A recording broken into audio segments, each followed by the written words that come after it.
So I'm up here in the middle of nowhere in PA, and look at here what we found. There's the SS12, or Suburban 12. So I'm gonna put the regulator out there. He's got quite a few different ones. He's got a wheel horse here.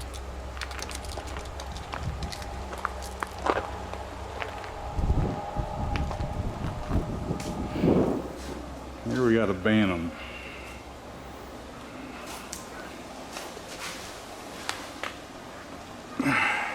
Cute little thing though, ain't they? Now they had a mower deck and all that went with these? They had a belly mower, they had a front block mower, they had pull behind mowers. Yeah.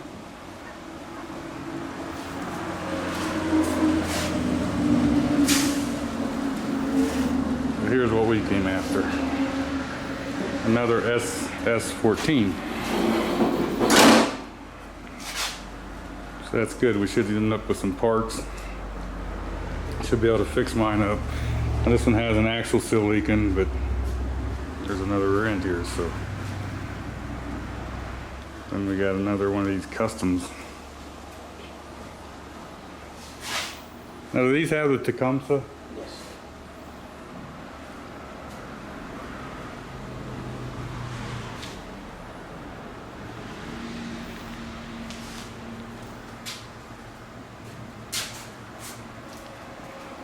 The rotor was broken when I got it. Put another rotor in it. It's firing, but it's not firing in the correct order. The manual's there. Fix that problem. I just lost interest. It's out of time, but if anybody needs a motor like that, this one's for sale. And here we got another Bantam. He said this one was used for an amusement park. It's got the thing in the back, and there was a hoop in the front.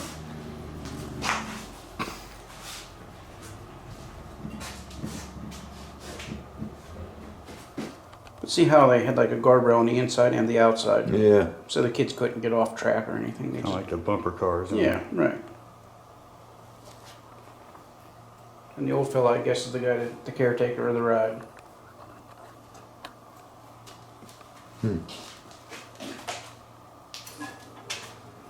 Yeah, co-park engine. That would have been that lower left. What did they have for engines on? 9 horsepower cast iron brakes.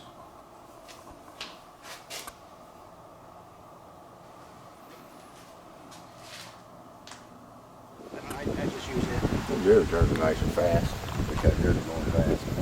Brush Hog. They got That's pretty cool. Oh yeah, I moved with it behind the buggy. Yeah, I was only doing 15 miles an hour. Get back there bouncing all over the place, but it's still mowing. Yeah. And then we got the old Ford, Jacobson.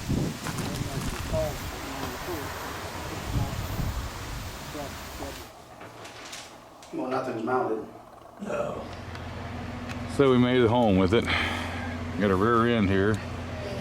Looks like got this kind of hub over here, and this other one back here. And I'm not 100% sure if there's a spacer or something here. This may be an earlier one that some of them I read in one of the books where it said something about adjusting it in and out for the width. I'll probably just run these kind. Now it looks rough on first inspection, but when you get looking closer, it just needs a good cleaning. First off, we said the tank leaked. You probably can't see down in there, but there is rust.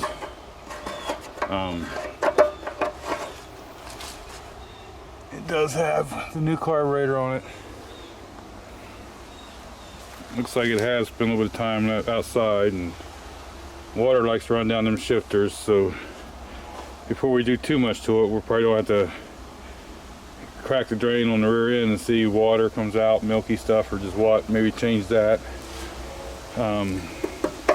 Get this gas tank out of here so we can start on the steps of fixing it, because this is going to be either something I put together and use, or it's going to be a parts tractor. So I want to fix the parts as I go, if it's any good, so if I do need them. Now I noticed on the front here, it looks like the pivot point needs some attention. Probably be fine that way, but that's not the way I want to do it. I want to get in there and see if there's something I can fix. That hood's a lot straighter than mine. Has a little ding on the end, so you never know. That hood may be swapped to the other one. Depends on how well this one cleans up. I mean, you can see some places. I thought that was a weld at first, but someone tried to weld, but it's just rust buildup. So like I say, this is what we ended up with. It seems to roll over, seems to have compression. I'm doing it by hand. Got oil in it. So what I think I'm gonna do is end the video here, and oh wait, we got this. This was a bummer. I think this was a good brake band. You can see where it kind of got compromised a bit there. Maybe I can still use it, but with this flopping around, and that thing was all bent up and all, where it's been doing stuff, but I think that jerked the thing out of there. Maybe we'll try to reinsert that and see if we can fix that. So I took the tank off. Do you see what I see? Daylight, yeah. But there's still a bottom in it. We can fix it. Okay, so I'm not so worried about the tank. I did put my jump starter on there, and it will roll over. I did notice though that they put a new carburetor on it, and I don't know, I guess I could put Allen's in or something to make them the same, but there's one bolt in, and then this cover, not sure what the story is there. As long as the threads in the carburetor is not messed up to hold it on, we'll be good there. This is that heat shield I was missing on the other one. Now, on the other one, which I haven't showed you yet, the line going into the fuel pump here come loose, and I can't get it to stay back in there, and I was needing it. So what I done was I went to a different kind of fuel pump, and I tried a new carburetor on it. Okay, the new carburetor was a cheap carburetor that I put on my other Sears. Here, let's go look at it. Okay, so here's what I ended up doing. I ended up making my own little metal heat shield. But see, I changed the carburetor. This one just has where you can put a hose on it. And coming up and behind there, just one of them, I don't know if you can see it, just one of them little round, you can't see it. Anyway, just a little round plastic one off the newer style, and it seems to work fine. Everything I've done there works fine. Now this carburetor, this was a $35 Amazon deal, and when that fuel pump messed up, I was looking for fuel pumps and stuff, and then I decided to go with the black fuel pump, and I seen that carburetor 35 bucks. I figured, what, just try it out. The carburetor's okay, except for I had to take the emulsion tube loose and tighten it back up because it was leaking. But this carburetor, just, I don't know, if you're bouncing or hitting bumps or whatever, it seems like it loads up for a second and all. So what I think I'll end up doing is going back to the original carburetor on this one. Now if you look down in there, which I was trying to go, I can't film through this grill. If you look down in there, there's two springs for this Briggs & Stratton for the governor. I see one of those springs are stretched out, and so I'm gonna have to source up a couple springs. And then this rod right here, it's got this little speed clip on it and stuff.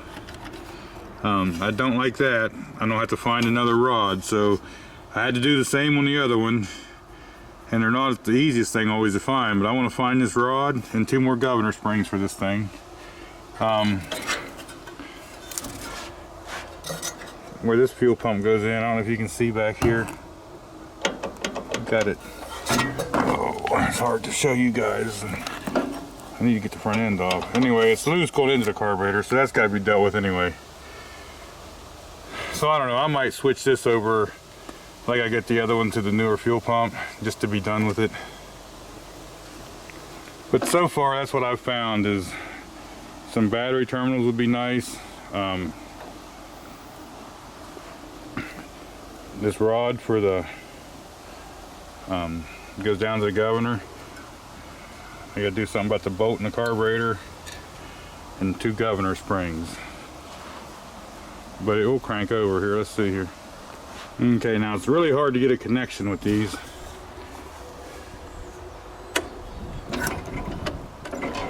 I don't have much of a connection. It was rolling over faster. Sounds like it has some compression and stuff. But now that I do know it will crank over by the key, I want to fix the battery terminal ends.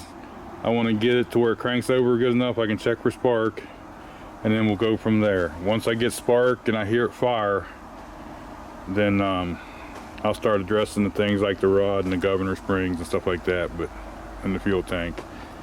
So this is not going to be an everyday I'm working on the thing. This is going to be when I have time. So meanwhile, I'll use this one here. I'd like to do another one of these seats. This is just a Craftsman, like off a LT1000 or something. I'll find another one of them somewhere and put on this other one, because this one has a boat seat.